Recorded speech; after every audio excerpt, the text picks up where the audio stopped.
Eyvallah.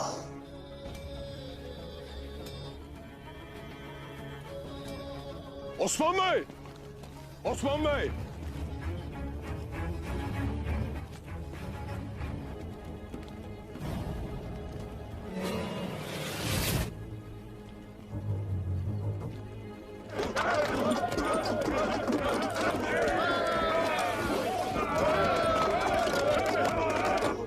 Osman Bey!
Tekfur Zenon.